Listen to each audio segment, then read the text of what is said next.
रात के 11:30 बजे मैंने व्लॉगिंग की एडिटिंग स्टार्ट करी थी और अभी बज रहे हैं रात के 1:30।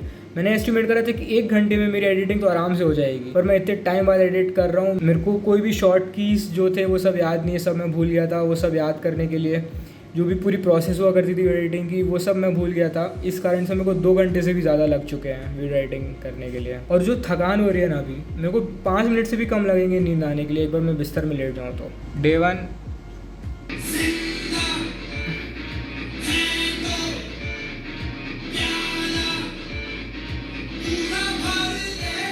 हेलो गाइस, तो ये है डे 2 मेरी डिसिप्लिन टेस्ट करने का। कल मेरे को बहुत सारी चीज़ें पता चली कि जो मेरे को अपने शेड्यूल में मॉडिफाई करनी चाहिए। तो मेरे को पता चला कि मेरे को एक मेरा फैमिली टाइम में वो ऐड करना है, आधा 1 घंटा। और दूसरा ये कि मेरे को व्लॉगिंग एडिट करने में 2 घंटे लग गए। और तीसरा ये कि मेरे को अपलोड करने का अलग टाइम निकालना पड़ेगा। तो ये दोनों पॉइंट मैंने यहाँ पे लिख लिए। तो कल जैसे पहले मैंने मेडिटेशन करा था, उसके बाद मैं वर्कआउट करा था, पर आज मेरा मन हो रहा है कि पहले मैं वर्कआउट करूँ, उसके बाद मैं मेडिटेशन करूँ। और मैं ये इस चीज़ को तुम्हें इसलिए बता रहा हूँ क्योंकि तुम्हें ये चीज़ आनी चाहिए कि एकदम रिजिड नहीं होना चाहिए। तुम्हारे शेड्यूल में तुमको फ्लेक्सिबिलिटी रखनी चाहिए।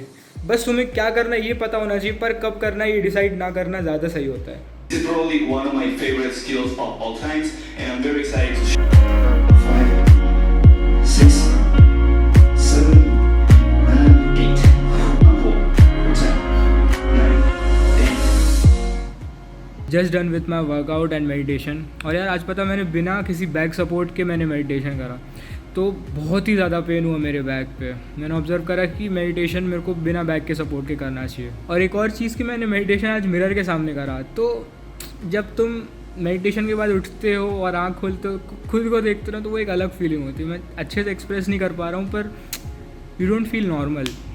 तो मेरा पहला व्लॉग होने लगा है अपलोड, और ये बहुत ही ज़्यादा धीरे अपलोड हो रहा है। इतना टाइम हो गया मैं वेट कर रहा हूँ और अभी 3% ही अपलोड हुआ है। तो मैं सोच रहा हूँ अभी इसको अपलोड में लगे रहने देते हैं और अपना दूसरा काम स्टार्ट करते हैं। अभी 1 मिनट पहले ये 3% था और अभी ये 1% हो गया। और इतनी मुश्किल से ये 3% हुआ था, पता नहीं क्यों ये अपने आप 1% हो गया। लैपटॉप को करते हैं अपन साइड में और उठाते हैं अपनी बुक। आज का बुक पढ़ना हो गया। और आज इसमें से मैंने एक बहुत अच्छी चीज़ सीखी। उसमें एक एग्जांपल दिया था, उसमें बोला था कि सपोज़ करो कि तुम खिलौने बेचते हो, तो तुम्हें क्या लगता है कि तुम्हारे टारगेट मार्केट बच्चे हैं। तुम्हारे टारगेट मार्केट उन बच्चों के पेरेंट्स हैं। तो तुम्हें ऐसी मार्केटिंग स्ट्रेटजीज बनानी पड़ेंगी। तुम्हें टारगेट उनके पेरेंट्स को करना पड़ेगा, ना कि उन बच्चों को। तो मार्केटिंग में ऐसा होता है कि तुम्हारा प्रोडक्ट यूज़ कोई और करेगा, पर तुम्हारा टारगेट मार्केट कोई और है। मैंने खाना खा लिया, मैंने अपनी बुक कंप्लीट कर ली, पर ये अभी तक व्लॉग अपलोड नहीं हो पाया है। तो फाइनली अभी मैंने अपना व्लॉग अपलोड करा और हर एक सोशल मीडिया में उसे प्रमोट करा। पर पता नहीं यार, अब मैं डिजिटल मार्केटिंग का पढ़ने बैठा हूँ, अब मैं एकदम एग्जॉस्टेड फील कर रहा हूँ। मेरे को बहुत ज़्यादा इरिटेशन सी हो रही है। पता नहीं वो काम के कारण है कि स्लो इंटरनेट के कारण है कि व्लॉग ही 3-4 घंटे में अपलोड हुआ, या फिर किसी और के कारण से है। और मैंने अभी अपना आधा घंटा भी वेस्ट कर दिया एक डीप लिंक क्रिएट करने के चक्कर में, और जो कि काम हुआ भी नहीं। पर अब मेरे को लगता नहीं कोई और ऑप्शन है काम करने के। तो लेट्स गेट इनटू इट। शाम के बज रहे हैं 6 अभी, और कैसे भी करके तो अभी मैंने कंप्लीट करा मेरा डिजिटल मार्केटिंग असाइनमेंट्स 1000 वर्ड का। और यार अब ऐसा लग रहा है कि बस यार आई एम डन। मतलब शरीर बोल उठा है मेरा। इतनी थकान हो रही है मेरे को अभी, मेरा शरीर हाथ पैर कुछ काम नहीं कर रहा है। ऐसा लग रहा है सो जाए अभी वापस। पर मैंने अपना शेड्यूल ऐसे फॉर्म करा कि जो भी हार्ड एक्टिविटीज़ थी वो मैंने पहले शेड्यूल करी हैं। जैसे कि रीडिंग के लिए यार तुम्हारा बहुत ज़्यादा माइंड का इस्तेमाल होता है, बहुत ज़्यादा एफर्ट्स लगते हैं तुम्हारे। और अगर उसके बाद तुम्हें लिखना है तो उसके लिए भी बहुत ज़्यादा एफर्ट्स लगते हैं। पर अब जो मेरे 2 काम बचे हैं, वो स्टार्टअप के बारे में और कोर्स पढ़ना। उसमें बस मेरे को बैठना है और लोगों को सुनना है, तो वो मेरे थोड़े कम एफर्ट्स लेगा। श्री चल रहे कुंग फू पांडा देखें। अभी मैं खेल रहा हूँ। अरे मैं थक गया हूँ, अभी चल अभी देख लेते हैं, फिर मैं बाद में नहीं देख पाऊंगा। ये गेम मत खेलूं। आई एम सो प्राउड यार, I have a soldier in my house. थे, पर उसमें क्या मजा था। अभी मैंने एक एपिसोड कुंग फू पांडा का मेरे छोटे भाई के साथ कंप्लीट करा। सोचा कि थोड़ा सा रिलैक्स हो जाऊँ।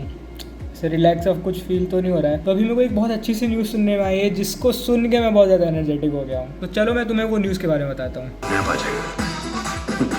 दुनिया भर में सैकड़ों बिजनेस खड़े करने के बाद अब इंडिया में आ रहा है शार्क टैंक, जहां आपके बिजनेस आइडियाज को परखेंगे और तराशेंगे अनुभवी बिजनेसमैन। शार्क टैंक अब इंडिया में आ रहा है। मैं एक बहुत ही ज़्यादा डाइंग हार्ट फैन हूँ यार शार्क टैंक का, और इसी के साथ मेरे को बहुत ज़्यादा रिग्रेट भी हो रहा है कि मैंने अभी तक कोई भी अपना एक स्टार्टअप स्टार्ट नहीं कर पाया हूँ। अगर एक अपना स्टार्टअप स्टार्ट करा हो तो पक्का मैं इस चीज़ के लिए अप्लाई करता। ये जो मैं स्टार्टअप का पढ़ना स्टार्ट कर दिया हूँ, जो बुक्स में पढ़ रहा हूँ, जो कोर्सेस में कर रहा हूँ, ये मेरे को मेरी 18 की उम्र में ही कर लेना चाहिए था, पर इस महीने में 21 साल का होने वाला हूँ।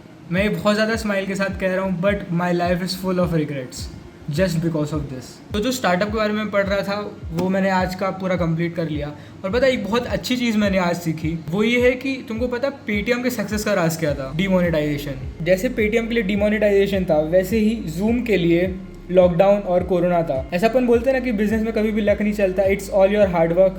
तो ऐसा गलत है यार। एक्सटर्नल इन्वायरमेंट भी बहुत ज़्यादा मैटर करते हैं। गवर्नमेंट की पॉलिसीज़, जैसे गवर्नमेंट ने लॉकडाउन लगा दिया तो बहुत ज़्यादा इफेक्ट करता है, पॉजिटिव वे में भी और नेगेटिव वे में भी।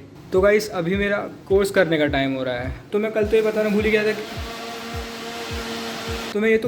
गया था कि मैं कोर्स कौन कौन से कर रहा हूँ। तो एक तो मैं अभी जो कोर्स मेरा चल रहा है वो है ग्राफिक डिज़ाइनिंग का, वो मैं यूडेमी से कर रहा हूँ। और इसके पहले मैंने कॉपी राइटिंग का कोर्स करा था, जिसका मैंने हर एक चीज़ पढ़ तो लिया है, पर मेरे को अब उसकी प्रैक्टिस करनी स्टार्ट करनी है। तो मैंने जो मेरा कोर्स का टाइम 4 घंटे का निकाला है, तो उसमें से 2 घंटे मैंने कॉपी राइटिंग के प्रैक्टिस के लिए निकाले हैं और 2 घंटे ग्राफिक डिज़ाइनिंग के लिए निकाले हैं। 4 घंटे तो क्या, अब सिर्फ 2 घंटे बचे मेरे पास दिन के लिए। और कल भी यही हुआ था कि जितना भी टाइम गया था वो मेरा कोर्स का ही गया था। तो मेरे को लग रहा है कि इसका टाइम रिड्यूस करना पड़ेगा, या तो कोई एक दूसरे सोल्यूशन के बारे में सोचना पड़ेगा। तो मैं अगर थोड़ा सा कॉपी राइटिंग के बारे में बताऊँ, तो ये जो कॉपी राइट होता है, जो एक IP होता है, वो कॉपी राइट से रिलेटेड बिल्कुल भी नहीं है कॉपी राइटिंग।